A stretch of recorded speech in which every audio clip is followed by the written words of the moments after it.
There's someone looking at me.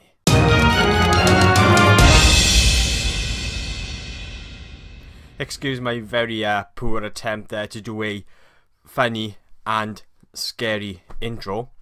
But yeah, Conjuring 2, directed by, again, James Wan. It being the sequel to The Conjuring from 2013. A very decent horror movie. I really like that film. And especially today when horror films, they're not particularly that great. I think in the last 20 years, it's very rare when we get a decent horror movie today that's actually crafted well. And James Wan has brought us quite a few decent horror movies over the last few years. He brought us Insidious and the Insidious, the second chapter, and they were pretty decent horror movies as well. So he knows how, James Wan knows how to craft a very well-made horror movie. He knows the genre right through, inside out, and you could tell he's a big fan, or he's been inspired by films like The Exorcist and Omen. Especially Conjuring and the sequel, they kind of really felt like they'd been inspired by those particular movies, The Exorcist and The Omen, and they were almost like, if you could say, a homage to those movies. And he was definitely influenced by those films, and even down to the soundtrack. And I absolutely love the soundtrack in The Conjuring and Conjuring 2. Very reminiscent of The Exorcist and The Omen soundtrack, and I really like it. So we have Patrick Wilson and Night Owl.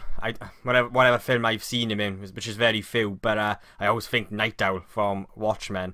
And Vera Farmiga, who I've only ever seen her in Source Code, and she returns as, well, the both of them return as the Warrens, Ed and Lorraine Warren, the paranormal investigators.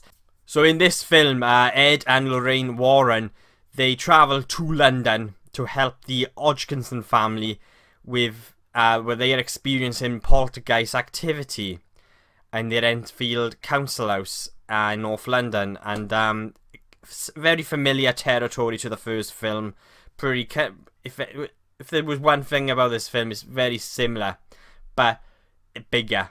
That's one way I can kind of sum this film up, is it's a bigger version of the first film. Is it better? I don't think it was a better film. I think it was just as good.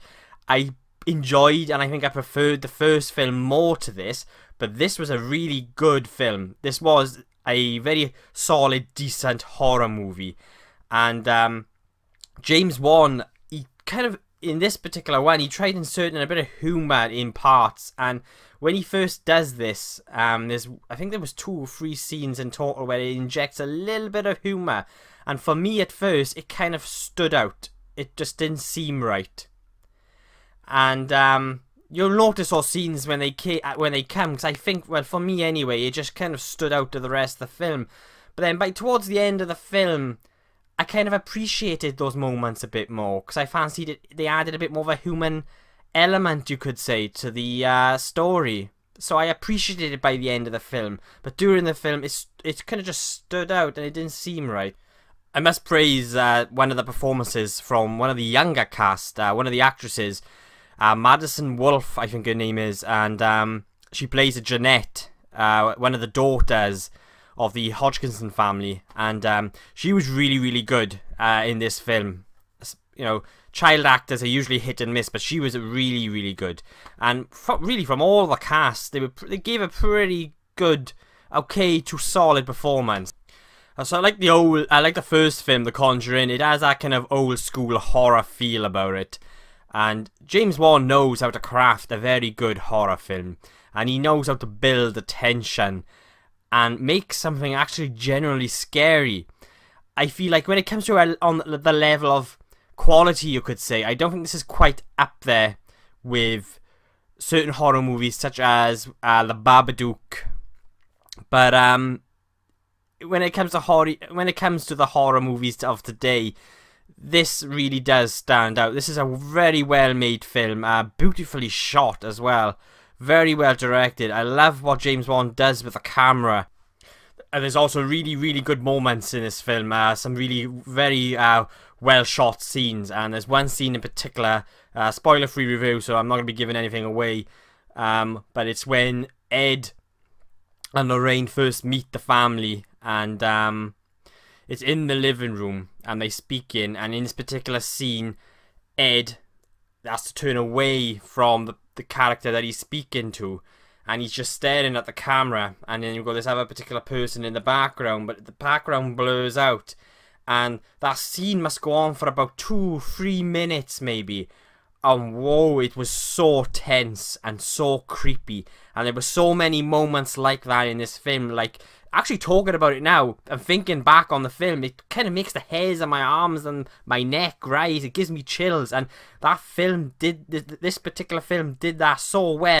And there were so many moments throughout the film, and especially towards the climax, where this film just gave me chills, and it was creepy, generally creepy. And it's very rare you get horror films today that does that to you. And James Wan, he knows his craft. He knows how to craft a very decent horror film, and I think he's one of the best kind of horror directors we've had in a while. And this film did have a lot of kind of familiar aspects to the modern day horror movie, as I like to call it. And but in this, he does it.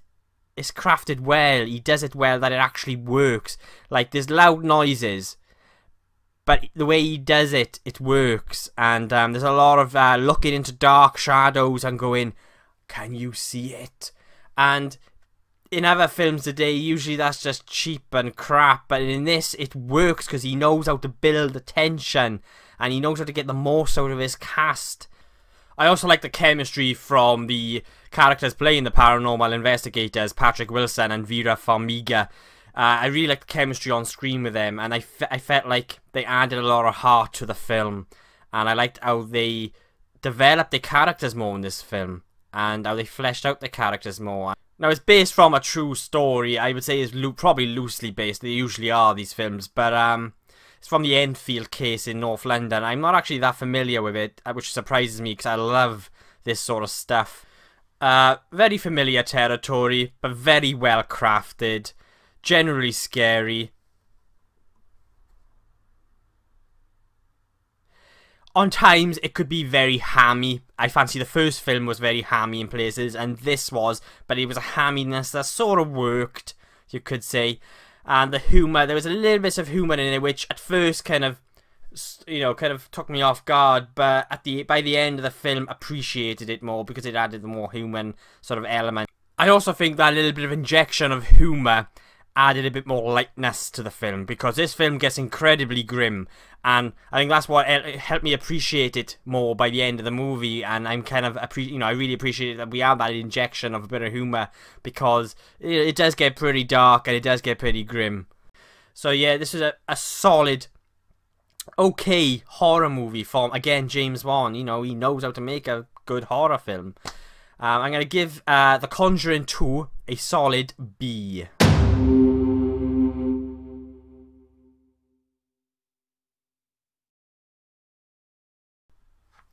Thank you again for watching. I appreciate everyone who actually takes the time to watch my videos.